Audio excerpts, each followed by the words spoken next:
Hey guys, it's Jan here at GM Tennis. Hope you're well. First of all, let me show you where I am. So, I am at the Zurich See here with beautiful birds, and it's just incredible. There are Alps, and I have an hour break between my training. At 1 p.m. I am training on the clay course, gonna focus on my forehands. But I wanted to take this opportunity to talk about one thing, and it's this. Why do I think Novak Djokovic still has a chance to win Grand Slams, and especially French Open this year?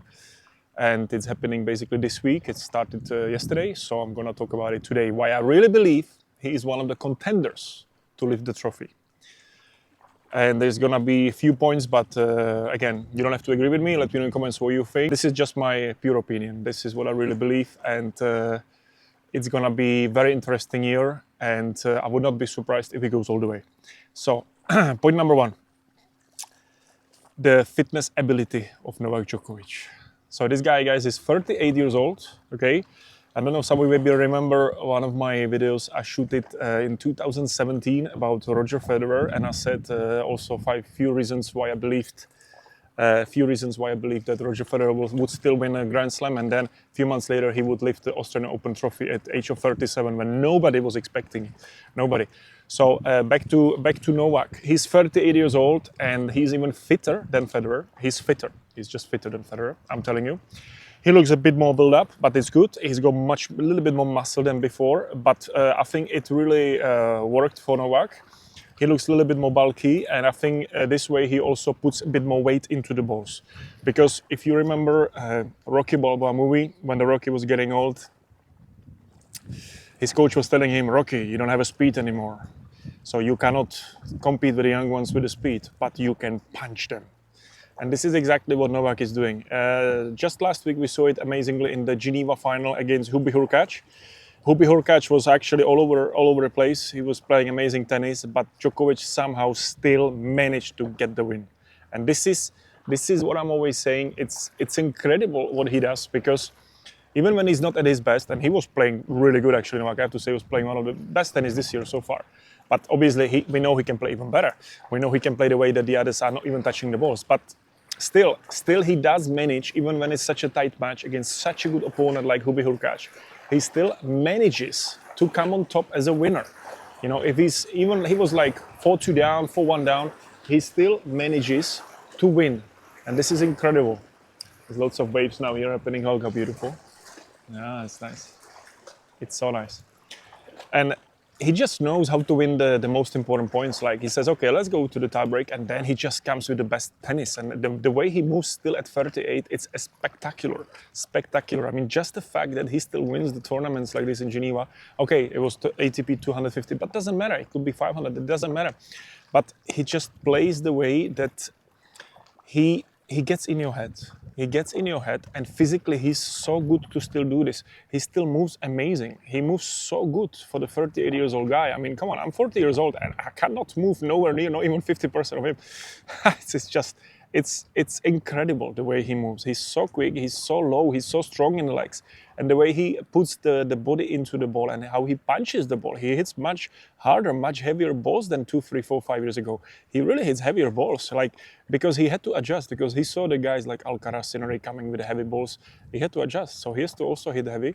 And at the same time, he has to really try to dictate more than before. Like you can see, Djokovic back then was, I don't want to say passive like Mario and all this. He was it was never attacking player like Federer, but now recently he's much more aggressive, he's much more going for it. Of course, with it also comes the errors sometimes, but he still manages to win. So for me, the physical ability and the willingness to go point by point, it's something incredible. And I believe as long as he stays fit, if he doesn't get injured, that's what stopped him last year, remember, in semi-finals. And I believe if he didn't get injured last year at French Open, he would have won that match, he would be in the final. And we all know what Novak can do when he gets to finals. He just goes for it. He just goes for it. Like, he has such a self-belief that it cannot be matched, not even with the Alcaraz yet. Alcaraz is still too young. He's great player, but in the finals, if you all remember what happened last year in the Olympic Games, Djokovic still beat him. And everybody was saying, oh, Alcaraz is going to win all the way. No? You see that that's what happens. Djokovic just plays suddenly. He just can shift higher, and it's incredible. It's incredible. This guy is just unbelievable. And let's talk also about the Sinner. Like everybody says, oh, Sinner's playing so good. Let's see. He doesn't have enough matches yet. Okay, I changed location. I'm at the 3 now. Here, beautiful.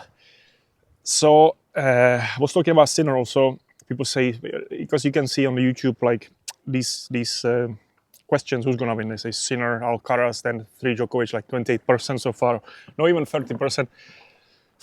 Guys, do you really believe that if Djokovic was not 100% ready to go to win the trophy, he would even participate in this tournament? Look what happened last year. Semi-finals, French Open. He played really bad prior to that. He didn't even reach finals in Geneva. He was in semi-finals, I think, also in Geneva or something like this. And it's always like this. He always says it. I want to peak at French Open. So he plays so good at Geneva right now. I'm telling you, he's going to play even better at the French Open. And it's just important he gets in the rhythm first and second match, basically. So if he's going to get opponents that give him a chance to get in rhythm, that he really gets into it, feels the ball, if he gets in the groove, it's going to be hard to stop him. Another reason why I believe Djokovic has a massive chance to win again, he's done it before. Yeah, that's the number one. Then we have 5 sets, basically. So, yeah. So basically, and you have 5 sets, Djokovic is probably the best in the world in this. Like the long matches, he just gets better and better. To win 3 sets against Djokovic, it's super, super difficult. It's almost like playing Rafa Nadal. I mean, obviously, Rafa Nadal was even at a different level on clay. He was the best on clay. There's no doubt about it. Nobody's going to pass his record. This is my opinion. Nobody will ever pass Rafa Nadal. It's impossible. It's just impossible. This guy was so good at the age of 16, 17, 18 already. I think he won the first one at 18. Oh, I think that's unbelievable. Like, not even Alcaraz did this. And again, we know Alcaraz can be up and down. It is true. So I would really... Djokovic goes to French Open to win the trophy. He wins 25 Grand Slams, and he's gonna get, if injury doesn't stop him, and if he really starts well the first 2 matches, I would put money on him. I would put money on him. It doesn't matter who he plays, really. It doesn't really matter who he plays. It's just incredible. Like that match against Hurkacz. I mean, and even the other match with the Norrie, the semifinals in Geneva, he didn't have any unforced errors really. Few. How are you going to beat somebody who doesn't have unforced errors, who moves incredibly, who's punching you, who is becoming more and more aggressive now? And yeah, he's 38, but he moves like guys that are in their 20s, easily. He moves so good. He's just such an incredible mover. He has such a good flexibility, such a good speed, such a good balance. The way he plays, he plays every shot from balanced position, perfectly balanced, and that's just phenomenal. I mean, this guy is a machine, you know, and I would not underestimate him. So I really believe Novak Djokovic has a massive chance to win French Open. He's going to peak. He's going to play even better in Geneva, I believe. And then another reason why I believe that he can do it also this year is that he recently changed the coach. And if you know me, I was maybe not saying it here publicly, but those who are trained, you know that I was always saying that I didn't think that the relationship with Murray was going to last long, and it didn't. And a simple reason, they were always friends. I don't think the coach and player has to be like such a good friends, because when you are such a good friends, there is this factor missing of respecting, or not respecting, but kind of like the coach should be always a little bit on top of the player, and the player should always listen to the coach. So the player has to feel a bit of like that he's not a little bit under pressure, you know, from the coach in the way that he has to deliver the results. And at the same time, the coach has to push him and motivate him and really inspire him and really to get the best out of him. That's how I see things as a coach. And when I was watching Murray in his box, I just didn't see this. Murray was kind of relaxed there, kind of, you know, that kind of mood. I don't know. I always was saying Djokovic needs like somebody from Serbia or somebody from Balkan, somebody with a similar blood, and he needs somebody in the box who goes, Idemo, come on, like, push him. This is still the role of the coach in case of Djokovic. It doesn't matter that Djokovic has 24 Grand Slams. He's a champion. He's probably the best ever. It doesn't matter. He still needs somebody like Vaida. He still needs somebody like Goran. Goran was so strong also with him.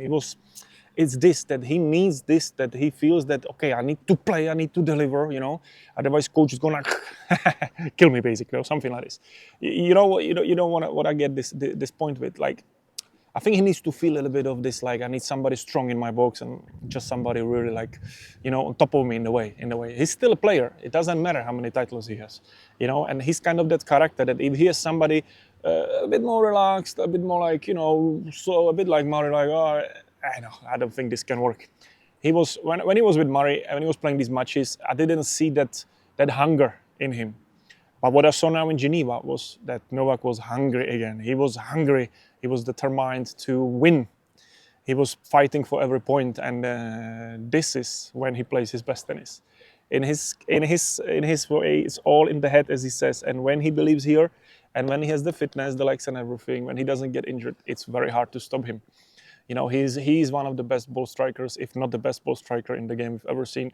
And as Nadal put it also, he said when they asked him who was the most difficult opponent you ever played, he said Novak Djokovic, because the way Novak controls the ball, it's just phenomenal. Like, Novak has the best control of the ball. He can put the ball anywhere he wants, anytime, from any position, from any angle. He can hit it anywhere. And this is what makes him so great. I mean, if you didn't realize this, just see how he hits the ball. I mean, there are no frames, there are no mishits versus Tsitsipas backhand. These things are not details, they are massive, massive differences. Like the way Novak strikes the ball and the way he controls the ball. He controls the ball so nicely. He has a big punches, but he still has a soft hands, and he just places the ball wherever, absolutely wherever he wants. And this is obviously years of playing and also super talent, but hard work. But we all know he has the level. We know he can do it. It's just gonna be again people saying, "Oh, he has no chance." Maybe not. You know, tennis. At the end of the day, tennis is every match is different. Yes, he can lose, of course. Every match is different. Anything can happen in a tennis match. But I'm saying he's gonna go for it, and I would put him top 3 contender at the moment, if not number 1. And from my personal opinion, if nothing happens to Alcaraz has also a massive chance to win. So I would say either him or Djokovic at the moment. I don't see Sinner going far. I see maybe Ruud going quite well, maybe to semifinals. Zverev this year, I don't think so. I don't see the confidence. And from the others, maybe young ones will surprise. I don't know.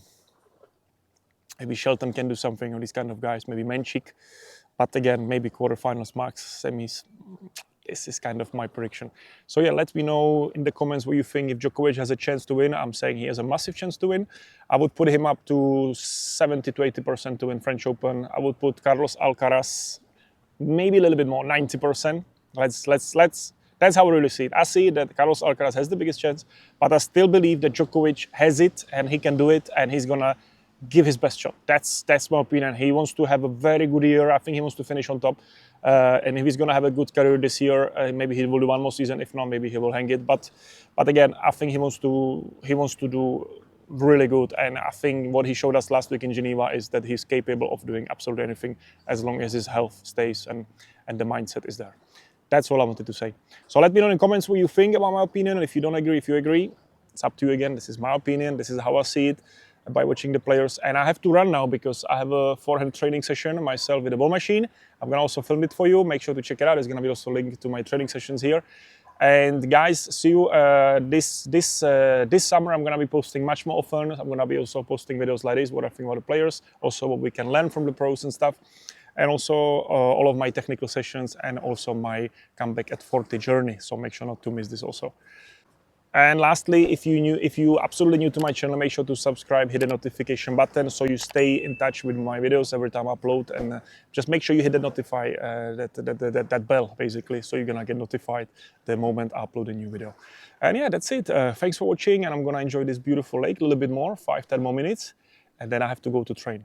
See you on the course. Ciao.